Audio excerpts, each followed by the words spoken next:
Good morning, everyone.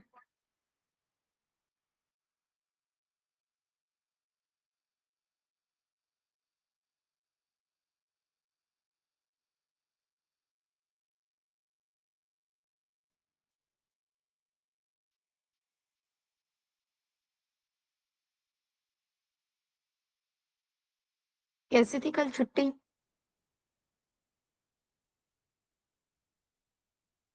कहाँ-कहाँ पे time invest किया आपने? Yes,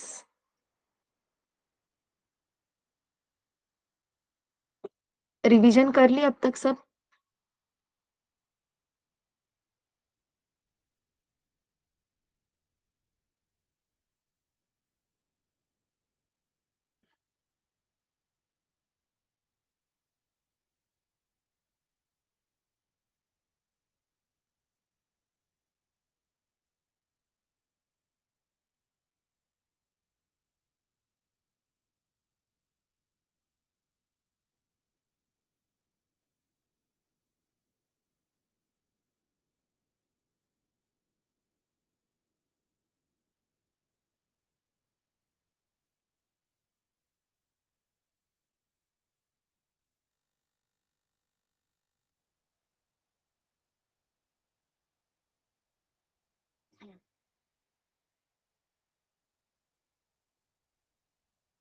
good morning everyone.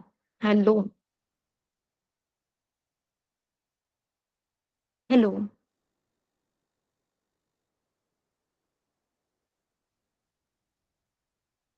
Good morning.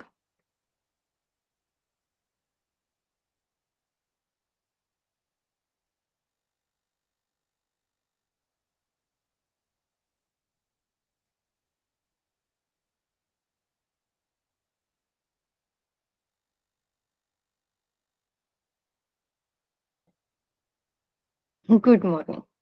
छुट्टी कैसी थी? सब बढ़िया? हाँ,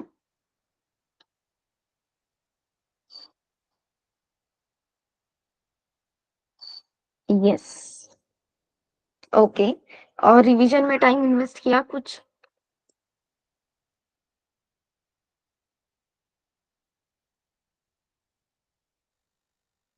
चलो फिर बताओ, ऑपरेटर क्या रिटर्न करते हैं?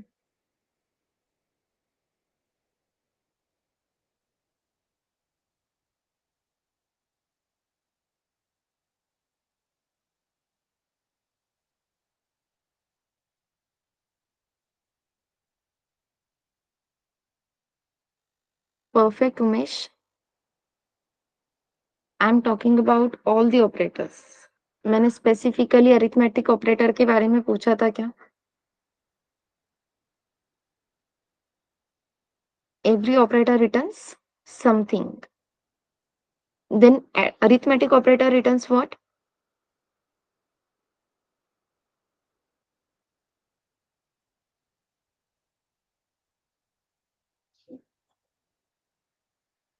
Operational value. Perfect. And unary operator? Unary operator क्या रिटर्न करते हैं?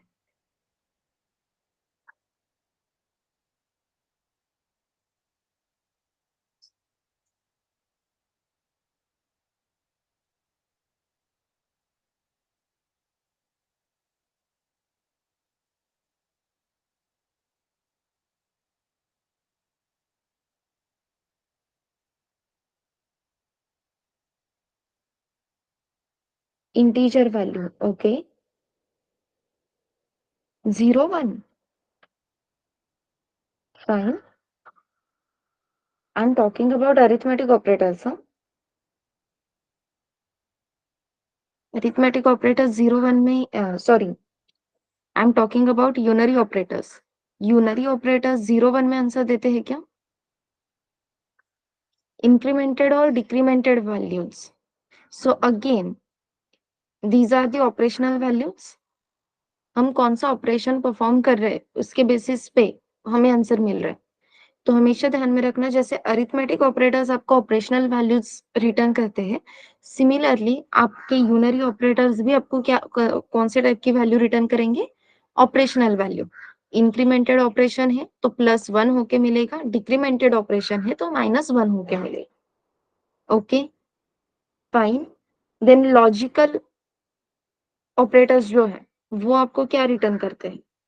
Logical operator returns what? 0 1। Okay Sushma, integer value, perfect, integer value specifically 0 1। And what about relational operators?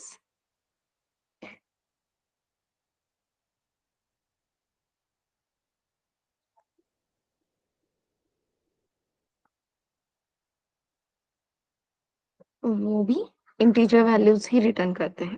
Perfect. Based on condition is true और false, या जो relation हम show करने की कोशिश कर रहे हैं वो रिलेशन ट्रू है या फॉल्स है उसके बेसिस पे।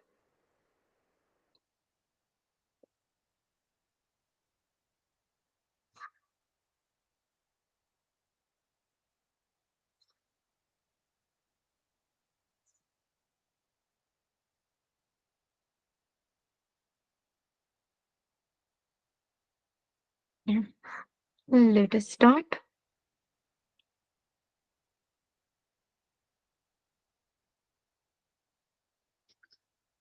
एज आई सेड, आज हमें एक नया टॉपिक स्टार्ट करना है।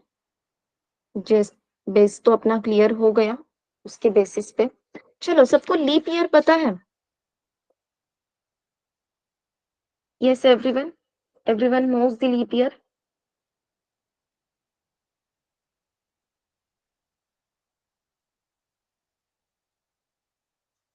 Yes, okay. So simple concept देखनी है हमें लीप ईयर।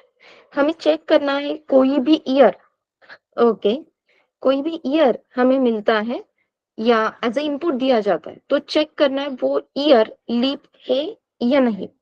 हो सकता है? कैसे पता चलता है कोई भी ईयर लीप है या नहीं? अब लीप ईयर का ही एग्जांपल लेते हैं, 2024 it was a leap year. कैसे पता चलेगा? क्योंकि हमें नंबर ऑफ डेज नहीं बताने वाले, वो सिर्फ ईयर बताएंगे।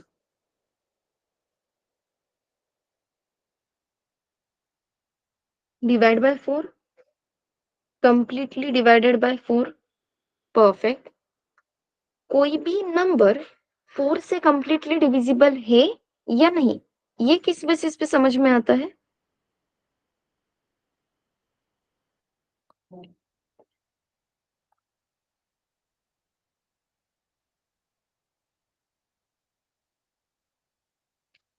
परफेक्ट।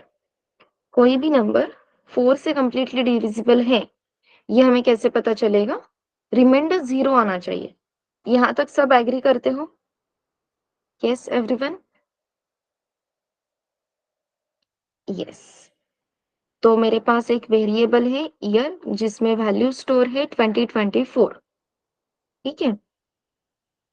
और मुझे चेक करना है वो ईयर लीप है या नहीं। तो यहाँ पे मुझे लाइन ऑफ कोड क्या लिखना चाहिए? Integer result is equals to, यहाँ पे मैं क्या लिखूं तो मुझे पता चलेगा ट्रू और फॉल्स। मतलब रिजल्ट की वैल्यू या तो 1 रहेगी या फिर 0 रहेगी। 1 फॉर ट्रू, 0 फॉर फॉल्स। बस ऑपरेशन यहाँ पे क्या आएगा? आपको जो लगता है वो बताओ, करेक्ट करने का काम मैं कर लूंगी अगर गलत है तो। हाँ, लॉजिक ही बताना है। ओके।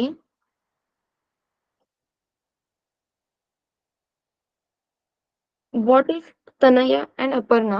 मुझे आंसर ट्रू और फॉल्स में ही चाहिए।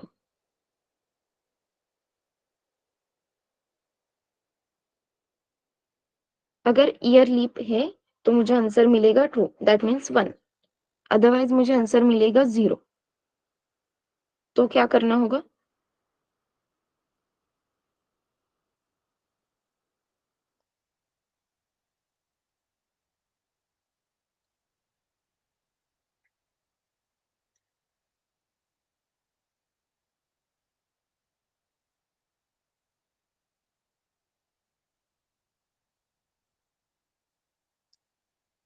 अरे हर्षदा, अभी के लिए बस इतना ही बताना था। ठीक है।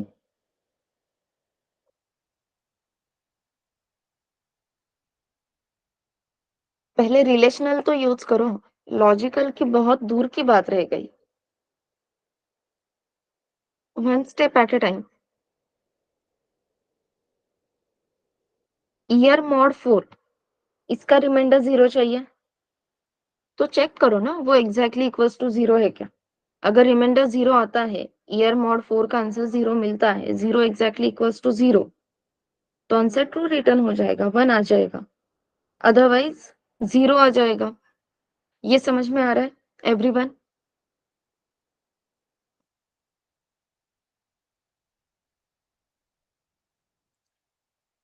ये स्टेप क्लियर है क्या?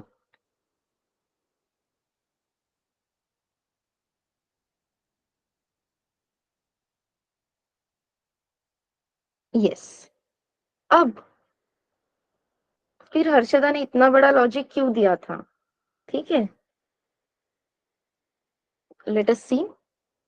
अभी मेरे पास जो ईयर है वो है 2024। कल जाके अगर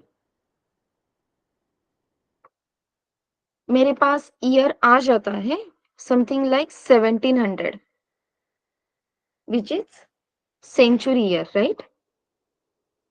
ये अपने पास सेंचुरी ईयर है।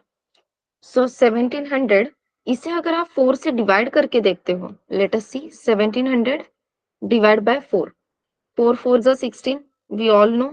तो यहाँ रह गया 1, 0 आ गया। अगेन 4 2 जा 8, 10 में से 8 माइनस हो जाएगा तो वैल्यू रहेगी 2 और लास्ट का 0। एंड एज वी नो 4 5 जा 20 और रिमाइंडर आ गया 0। करेक्ट? रिमाइंडर 0 मिल रहा है, दैट मीन 1700 ये लीप ईयर होना चाहिए। बट 1700 ये लीप ईयर है क्या?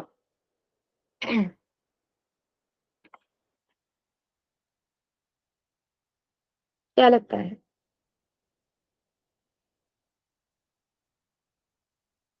चेक करो, गूगल करो, चलेगा। हाँ, अगर पता नहीं है तो गूगल करो, कोई बात नहीं, मुझे बस बता दो 1700 लीप ईयर है क्या।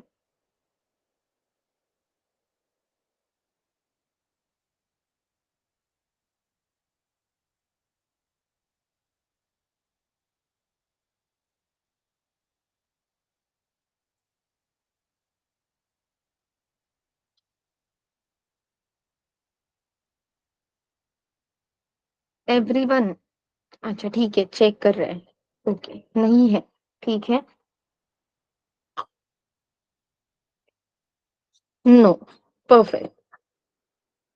1700 is not a leap year, लेकिन अगर हम डिवाइड बाय 4 करते हैं तो आंसर 0 मिल रहा है। So with the help of this logic, कुछ तो अलग अपने आंसर में गड़बड़ हो रही है, अपना आंसर गलत आ रहा है, right?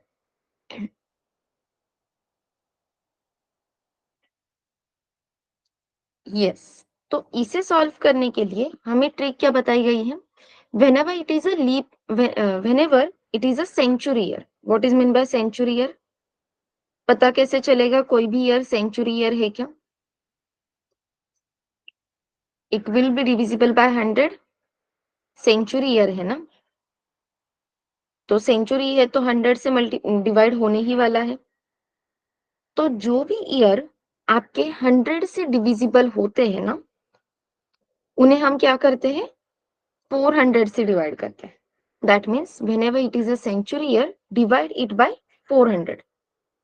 If the given year is not a century year, then divide it by the 4. ये टेक्निक क्लियर है everyone?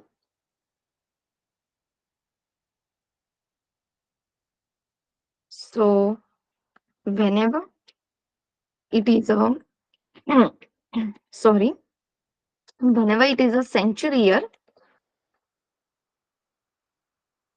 divide it by 400.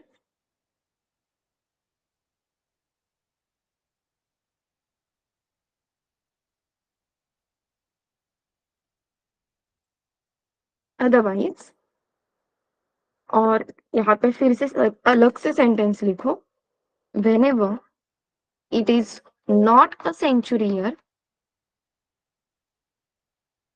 divided by 4। ठीक है, अगर सेंचुरी ईयर नहीं है तभी 4 से डिवाइड करना है, अदरवाइज 400 से डिवाइड करना है। तो मुझे सिंपल एक कंडीशन लिख के बताओ, आप चेक कैसे करोगे कि given year is not a century year? Condition कौन से किसके लिए लिखनी है? Year is not a century year, ये हमें चेक करके चाहिए। क्या कर सकते हो?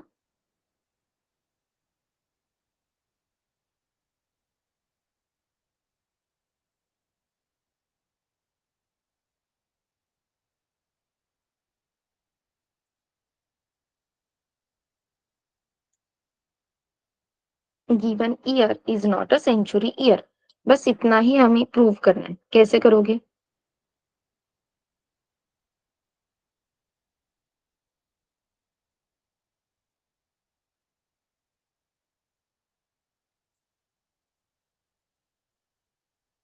Not divisible by 400। नहीं, रिजल्ट नहीं पूछ रही मैं हर्षदा। आप चेक कैसे करोगे कि ईयर सेंचुरी ईयर नहीं है? 2024 सेंचुरी ईयर है क्या?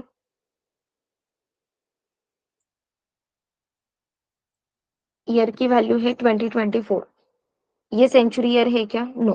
कैसे पता चला आपको? How did you identify that?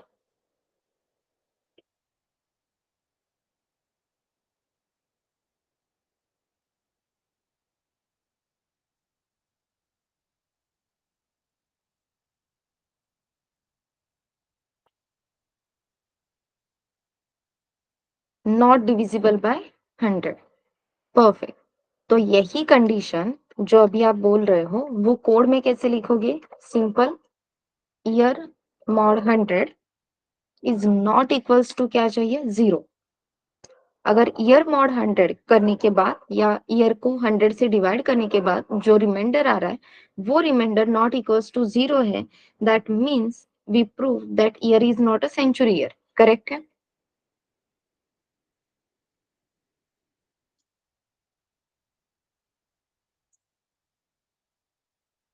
अगर आपका ईयर सेंचुरी ईयर नहीं है और आपको चेक करना है वो लीप ईयर है क्या, तो आप क्या करोगे?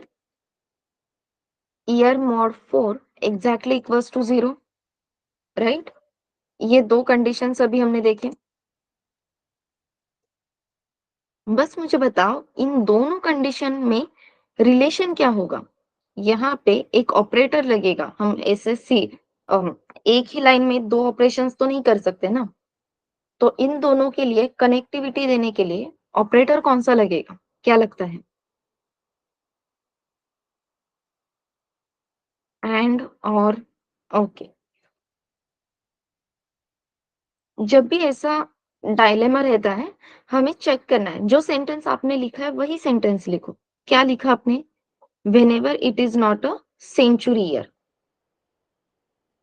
तो ये जो आपने लाइन लिखी है, जो लॉजिक लिखा है, वो आपको क्या बताएगा? It is not a century year, then divided by 4। अगर फर्स्ट कंडीशन ट्रू आती है तभी सेकेंड कंडीशन एग्जीक्यूट करो या चेक करो। तो which operator we will required? Truth table याद करो, आंसर मिल जाएगा।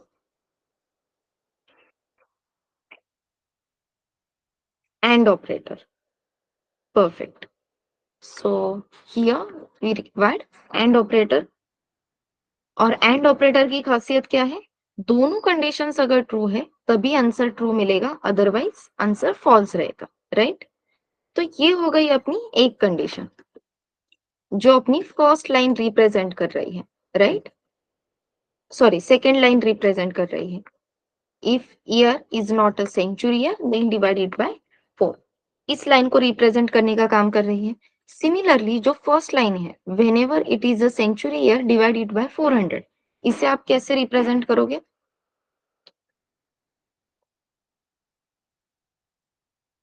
अब जैसे नॉट अ सेंचुरी ईयर के लिए नॉट इक्वल्स टू अप्लाई किया था, सिमिलरली सेंचुरी ईयर के लिए एग्जैक्टली इक्वल अप्लाई कर देंगे, right? So year mod 100 exactly equals to 0 है, इसी का मीनिंग क्या है? It is a century year. After that हमने क्या बोला है? अगर सेंचुरी ईयर है तो डिवाइड बाय 400। सो यहाँ पे कंडीशन क्या आ जाएगी? Year mod 400 exactly equals to 0। तो ये 400 से डिविजिबल होना चाहिए। अगेन इन दोनों में कनेक्टिविटी देने का काम कौन सा लॉजिकल ऑपरेटर करेगा? एंड। ये दोनों कंडीशंस क्लियर है एवरीवन?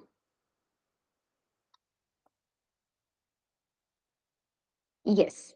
अब या तो ये कंडीशन ट्रू हो सकती है या फिर ये कंडीशन, दोनों में से कोई भी कंडीशन ट्रू आती है, फिर भी आपका आंसर क्या होना चाहिए? ट्रू। तो इन दिस सिनेरियो आप कौन सा ऑपरेटर यूज करोगे? परफेक्ट। तो यहाँ पे हम यूज करेंगे और ऑपरेटर। ये पॉइंट क्लियर है एवरीवन?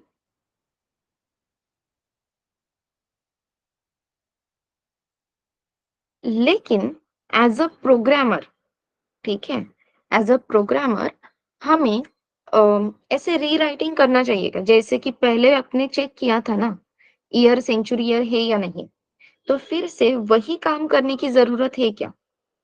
क्या लगता है?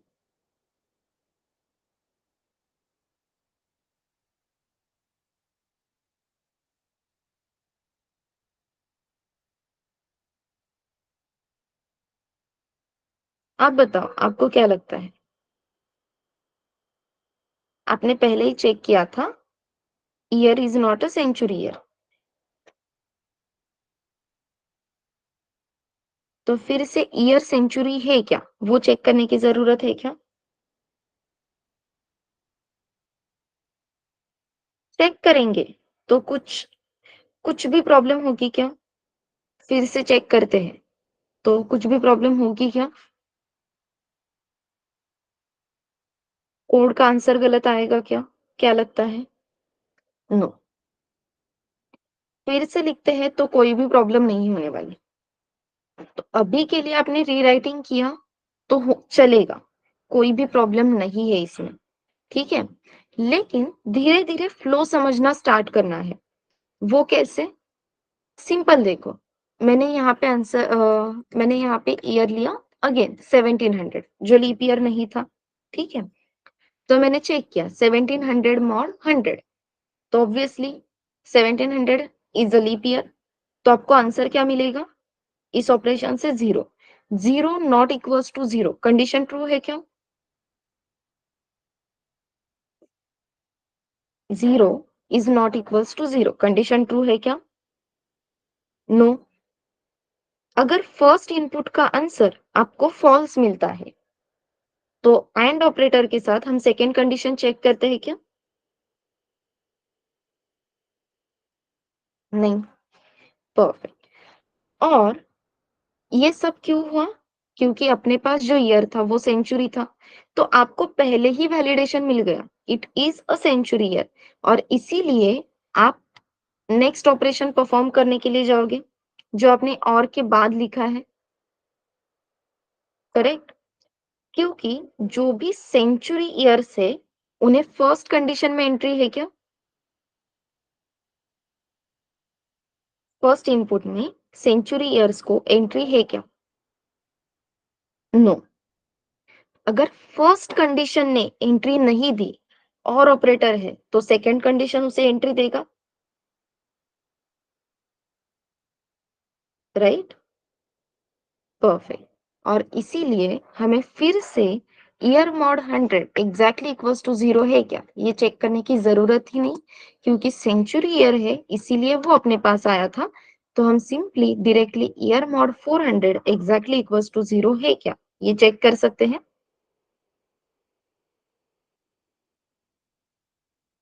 Yes.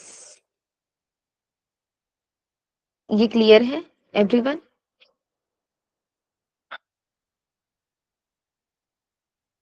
So with the help of this statement, this logic, हमें पता चलेगा कोई भी ईयर लीप ईयर है या नहीं। अब इसका जो आंसर है वो स्टोर करने के लिए अभी के लिए हम एक वेरिएबल यूज कर लेते हैं रिजल्ट। ठीक है, ऑब्वियसली अगर ये आंसर ट्रू है तो हमें क्या रिटर्न होने वाला है 1, फॉल्स है तो रिटर्न होगा 0।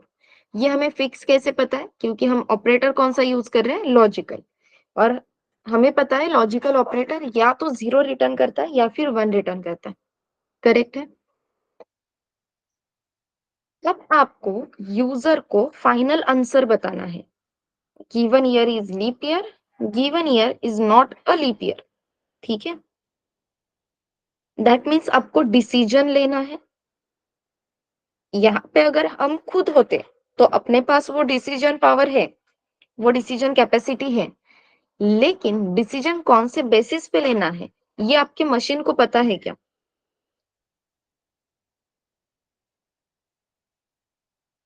कोई भी डिसीजन कौन से बेसिस पे लेना है ये आपके मशीन को पता है क्या? क्या लगता है? नो, मशीन को नहीं पता। रिजल्ट का आंसर 1 है तो उसका मीनिंग क्या है, रिजल्ट का आंसर 0 है तो उसका मीनिंग क्या है। दैट मीन्स ये काम अपना है, मशीन को बताना कि भाई इसका मीनिंग ये है, उसका मीनिंग वो है। यस और नो?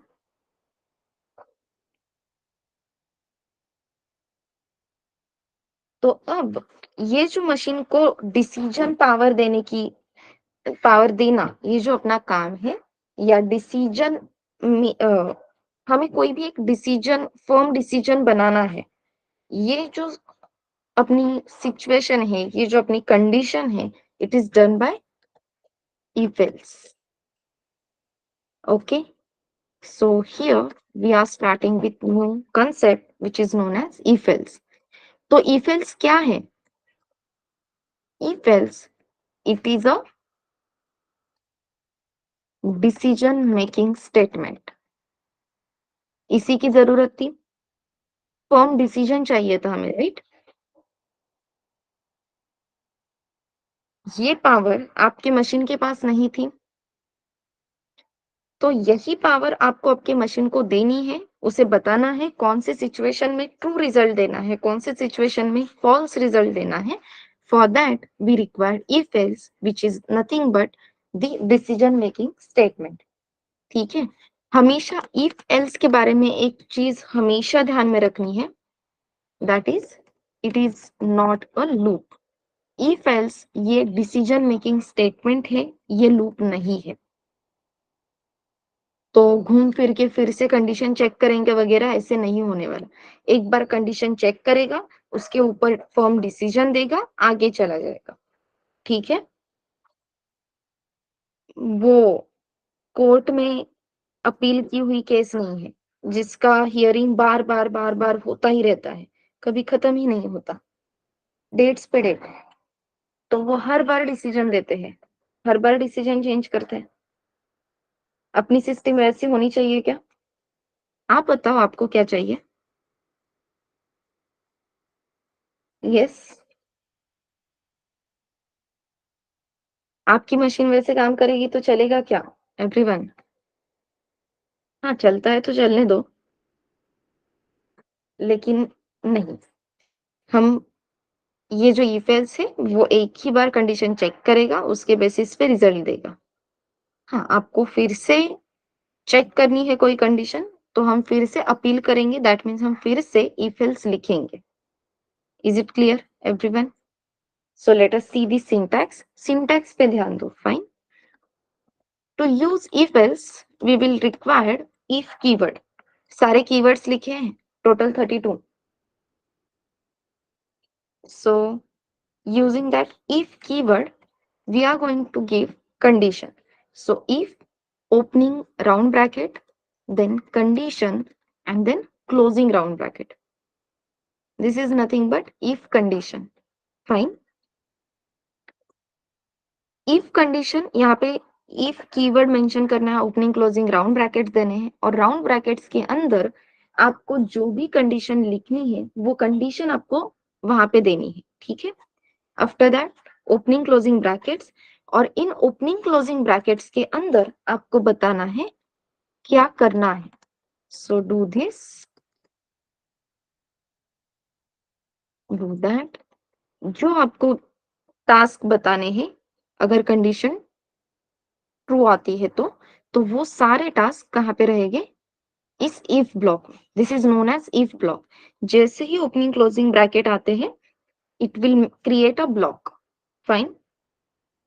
देन ये जो डू दिस डू दैट, ये जो दो लाइन ऑफ कोड है, ये दोनों लाइन ऑफ कोड इफ के साथ बिलोंग करते हैं।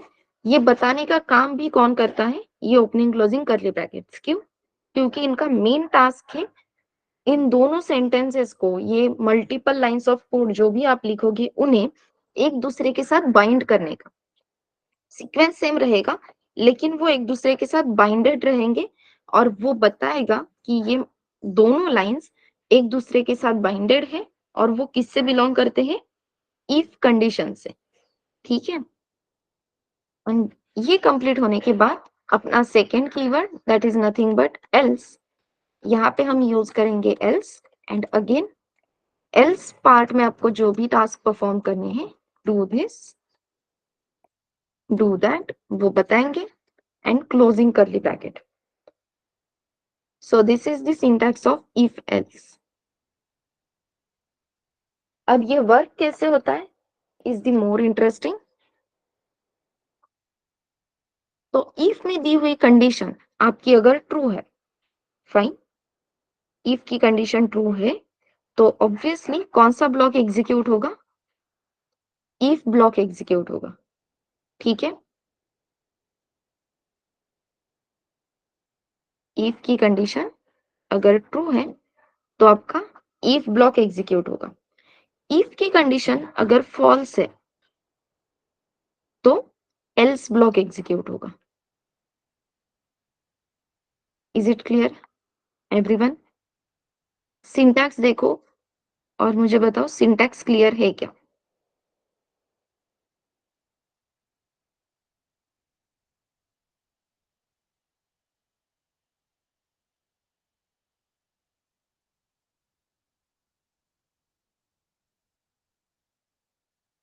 यस।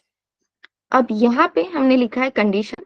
तो अभी हमने एक कंडीशन देखी, वो क्या थी? लीप ईयर की। और हमने ये भी देखा कि रिजल्ट में अगर आंसर 1 आता है then it will be a leap year, otherwise it is not a leap year. तो सिंपल उसी एग्जांपल को कंटिन्यू करते हुए यहाँ पे एक्सप्लेन कर लेते हैं।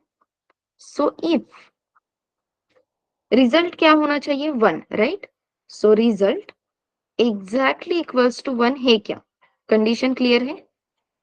If result is exactly equals to 1, ये अगर कंडीशन है या रिजल्ट एग्जैक्टली इक्वल्स टू 1 ये ट्रू होता है तो आपको क्या लिखना है? Printf leap year. परफेक्ट। यहाँ पे हम क्या लिखेंगे? Leap year. Result exactly equals to 1, इसका आंसर आपको फॉल्स मिलता है तो आप क्या यहाँ पे लिखोगे? Perfect. Printf not a leap year.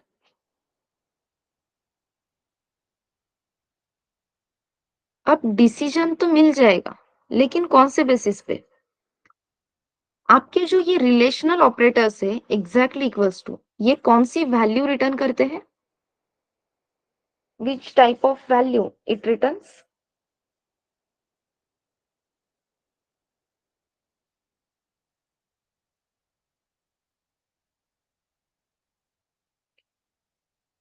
Integer.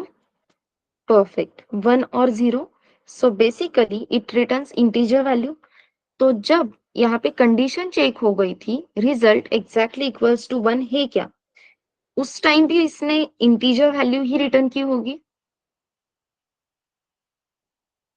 Yes, that means आपके इस इफ को कंडीशन एक्सपेक्टेड है क्या?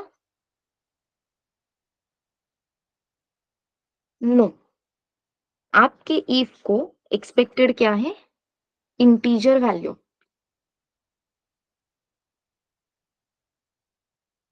So one more important thing, if expects integer value. Okay, फिर बेस्ड ऑन इंटीजर ये हमें डिसीजन कैसे देता है? If it is a non zero value. याद आ गया? नॉन जीरो वैल्यू का मीनिंग क्या रहता है?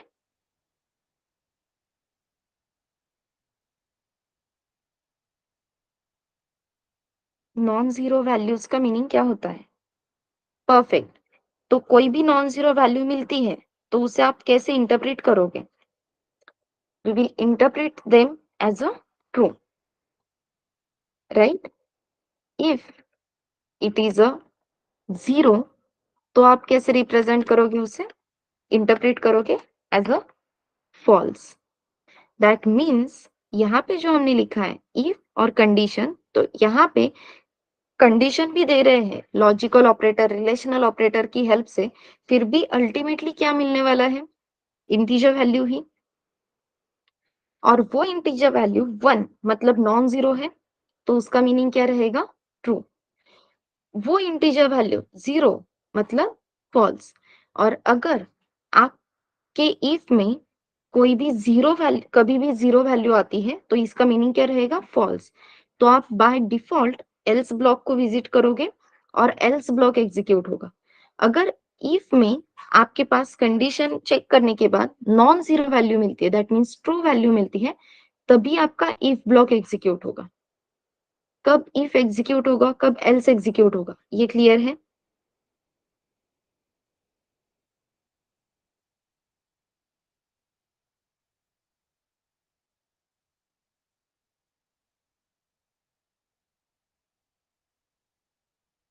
सो ये करेक्ट है क्या? यस, हम कंडीशन लिखते हैं।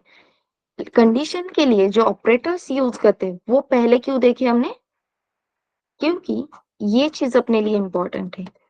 ये बहुत सारे लोगों को पता ही नहीं होता है।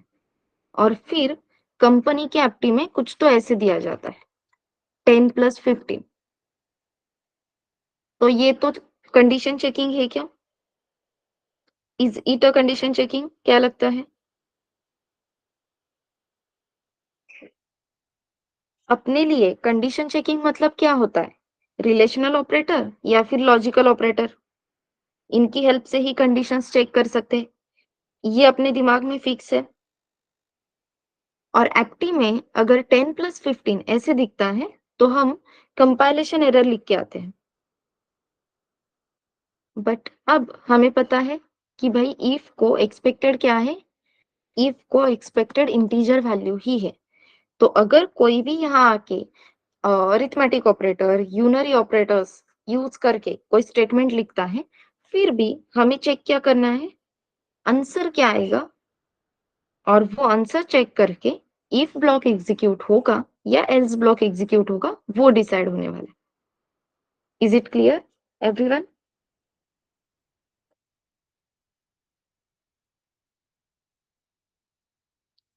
यस। देन इफ एल्स के बारे में एक और चीज हमें ध्यान से याद रखना है। वो क्या है? लेट अस सी। सो हमेशा ध्यान में रखना, we can write only if block. ठीक है? मुझे सिर्फ इफ की कंडीशन पता है तो मैंने इफ में कोई तो कंडीशन मेंशन की और जो इम्प्लीमेंटेशन था वो बता दिया। We can write only if block without else block. मैंने एल्स ब्लॉक लिखा ही नहीं, सिर्फ इफ ब्लॉक लिखा।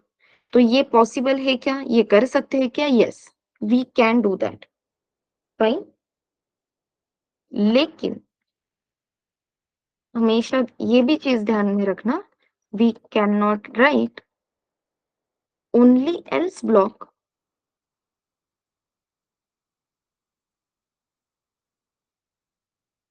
ठीक है? इफ ब्लॉक लिखा ही नहीं, सिर्फ एल्स ब्लॉक लिख दिया, ये चलेगा क्या? तो नहीं। तो एल्स का अकेले का कोई भी एग्जिस्टेंस नहीं है। एल्स हमेशा इफ पे डिपेंडेंट है। ठीक है? अगर इफ रहेगा तभी एल्स एग्जिस्ट कर सकता है। या फिर ओनली इफ ही अगर आपको लिखना है, सिर्फ इफ लिख सकते हो, कितने भी लिख सकते हो, लेकिन सिर्फ एल्स नहीं लिख सकते। Am I clear? यहाँ तक सबको क्लियर है?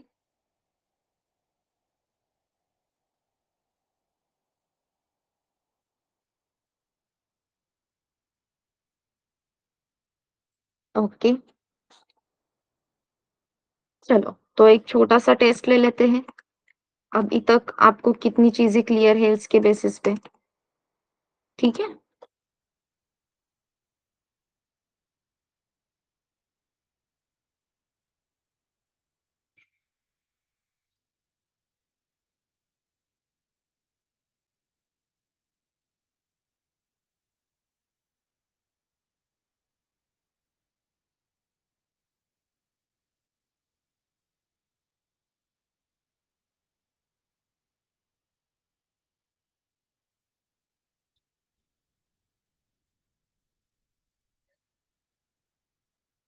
यस। आंसर क्या है इस कोड स्निपेट के लिए?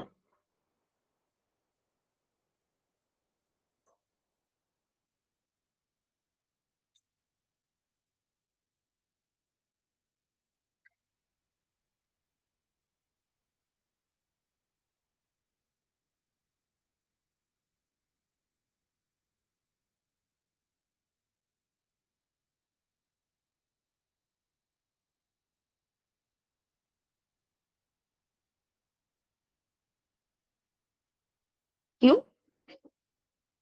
आपके सामने सिंटैक्स है, अभी तो बताया ना, इफ कोई इंटीजर एक्सपेक्टेड है, कंडीशन एक्सपेक्टेड नहीं है, फिर गड़बड़ क्यों हो रही है?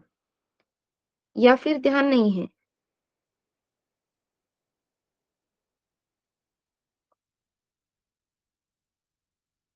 यही गलतियां करते हैं हम एप्टी में जाके।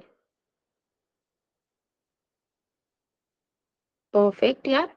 कौन सा यूनरी ऑपरेटर यूज किया है मैंने?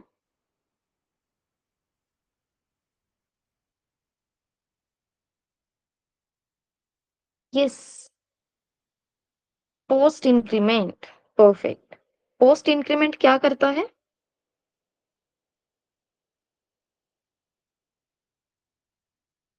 पहले ओरिजिनल वैल्यू को चेक करता है। आपके ए वेरिएबल की ओरिजिनल वैल्यू क्या है?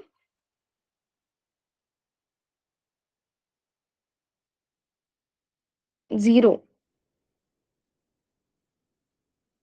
फर्स्ट असाइन देन इंक्रीमेंट, तो ए वेरिएबल की वैल्यू कंसिडर होगी विच इज 0। 0 का सिंपल मीनिंग क्या है? फॉल्स। अगर इफ में आपको आंसर 0 0 मिल रहा है, दैट मीन्स कंडीशन फॉल्स हो रही है, then which part will execute? Else part, that means printf bye. तो आपको आंसर क्या मिलेगा? Bye. After that a variable की वैल्यू 1 होने वाली है क्या? यस। लेकिन at the time of consideration कौन सी वैल्यू कंसिडर होगी? 0। That means original value. ये पार्ट क्लियर है?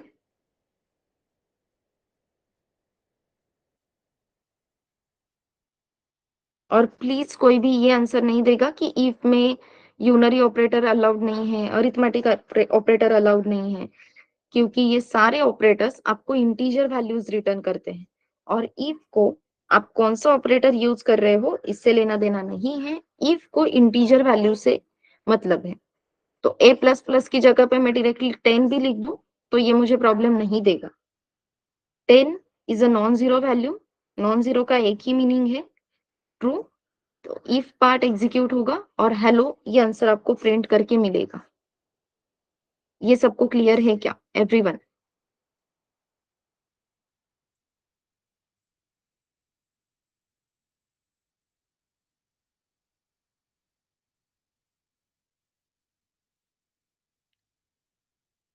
चलो check if person is eligible to marry or not। Simple question है, हमें चेक करना है कोई भी पर्सन मैरिज के लिए, चलो मैरिज नहीं, एलिजिबल टू वोटिंग और नॉट, वोटिंग करने के लिए एलिजिबल है या नहीं। कंडीशंस क्या होती है? कौन सा पर्सन वोटिंग के लिए एलिजिबल होता है? 18 plus. Perfect. 18 and 18 plus. Perfect. तो अब इफ एल्स जब भी आप यूज करने वाले हो, तो इफ एल्स में सबसे इंपॉर्टेंट रोल जो प्ले करता है वो है आपका फ्लो चार्ट। अभी तक हम मेमोरी डायग्राम्स देख रहे थे, राइट? तो मेमोरी डायग्राम लगने वाले हैं क्या? ऑब्वियसली यस, उसमें कोई डाउट ही नहीं। लेकिन जब इफ एल्स का पार्ट आता है तो सबसे मेन रोल कौन प्ले करता है? तो अपना फ्लो चार्ट। तो अब अगर आपको चेक करना है कोई भी पर्सन वोटिंग के लिए एलिजिबल है या नहीं, तो सबसे पहले उस पर्सन के बारे में क्या इंफॉर्मेशन होना जरूरी है आपके पास?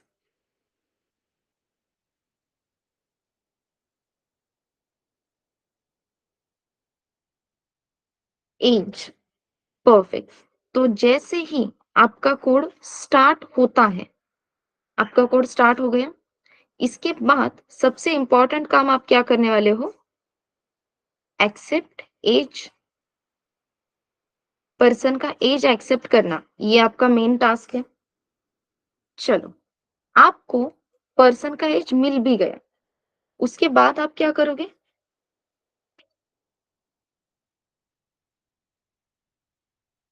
चेक करोगे एज ग्रेटर देन 18 है या नहीं, राइट?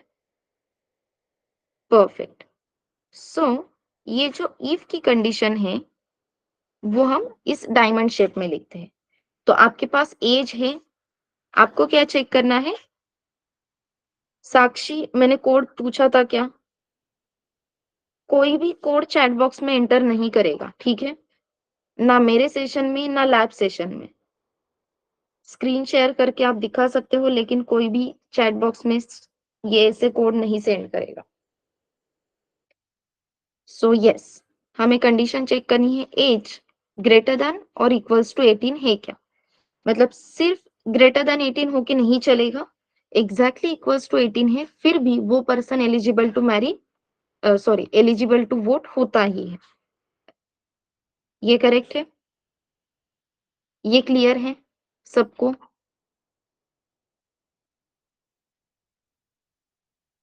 सो आपने इफ में जो चेक करने वाली कंडीशन थी वो यहाँ पे लिख दी। आपने चेक किया एज ग्रेटर देन 18 है क्या? करेक्ट। इसका आंसर आपको अगर यस मिलता है तो इस डायमंड के दो पार्ट्स आने वाले हैं। First one is yes and second one is no. So age greater than equals to 18, इसका मतलब yes, that is nothing but answer is true.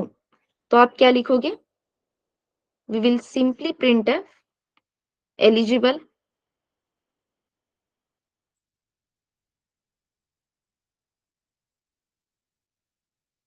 और अगर इस कंडीशन का आंसर आपको नो, दैट मीन्स फॉल्स मिलता है, in that case what we will print? We will print not eligible. ये क्लियर है एवरीवन?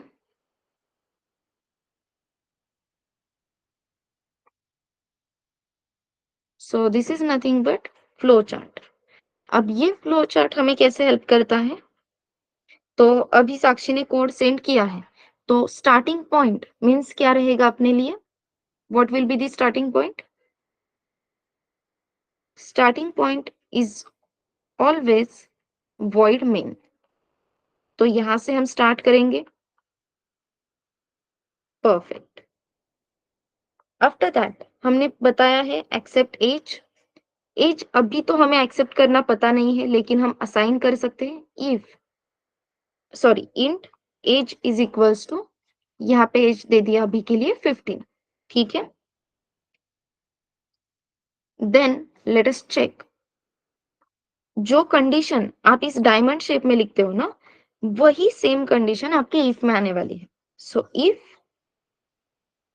एज ग्रेटर देन और इक्वल्स टू 18, अगर कंडीशन ट्रू होती है तो ऑब्वियसली कौन सा पार्ट एग्जीक्यूट होने वाला है? इफ। अदरवाइज कौन सा पार्ट एग्जीक्यूट होने वाला है? एल्स। तो अब आपको पता है इफ पार्ट में हमें क्या लिखना है? Person is eligible. Else part में क्या लिखना है? Person is not eligible. Is it clear everyone?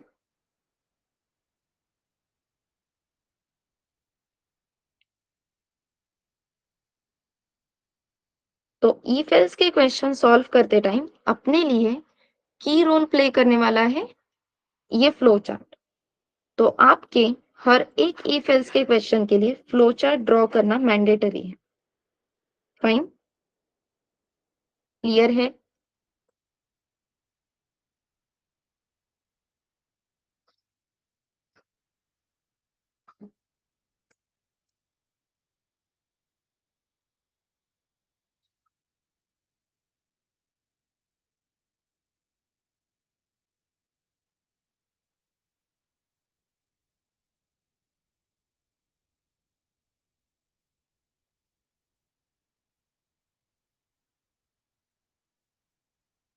Yes.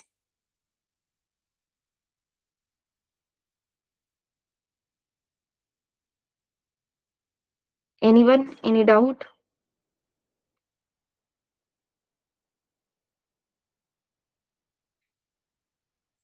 आज आपको इस फर्स्ट टॉपिक के लिए फर्स्ट असाइनमेंट शेयर की जाएगी।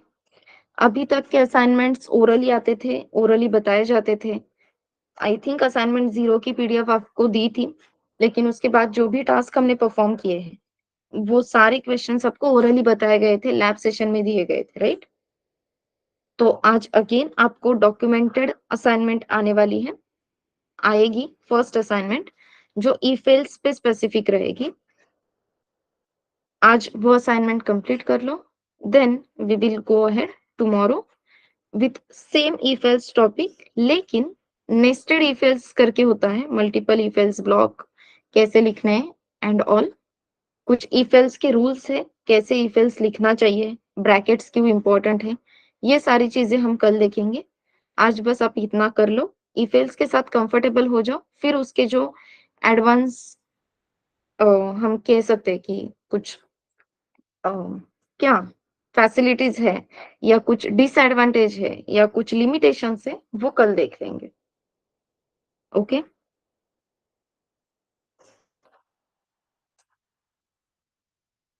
Okay, fine. हाँ, उसके बाद लूपिंग स्टार्ट हो जाएगा।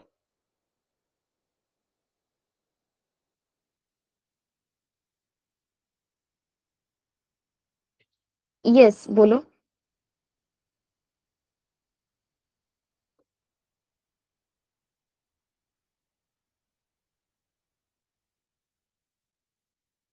अरे बाप रे, ये तो टफ क्वेश्चन कर लिया। अभी तो स्टार्ट हुई है, स्टार्ट होते ही कब खत्म होगी? अनवांटेड गेस नहीं है वो, आते ही कब जाओगे पूछ लिया। ठीक है। हाँ, 1 मंथ चलेगी। 1 मंथ, 1 से 1.5 महीना तो चलेगी।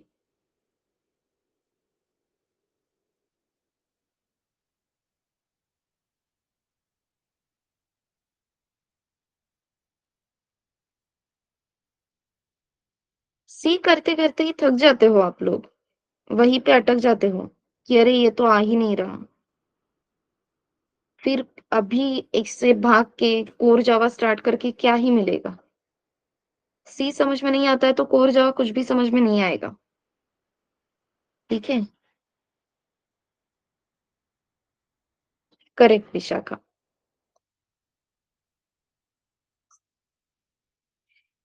क्या करना है मुजम्मिल, देखेंगे ना। आपको समझ में आना इम्पोर्टेंट है या सी खत्म होना इम्पोर्टेंट है, वो बताओ मुझे।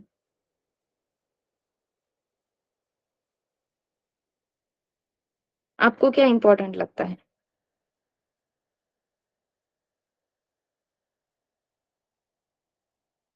हाँ, मैं भी बताया ना मैंने आपको, 1 डेढ़ महीना लगेगा। जैसे जैसे आपको समझ में आता है हम आगे बढ़ते जाएंगे, दैट्स इट।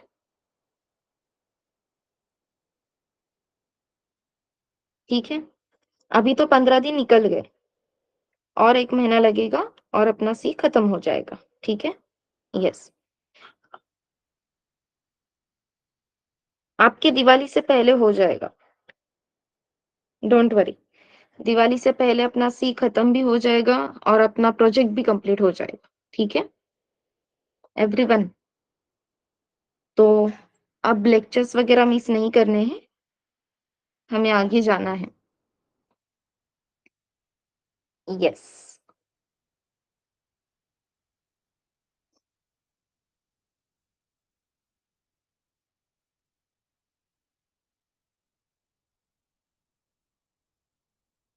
और किसी को कोई क्वेश्चन है? Anyone, any question?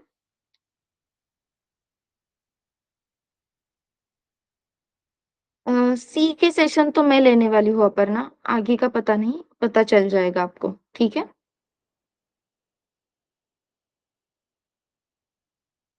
यस।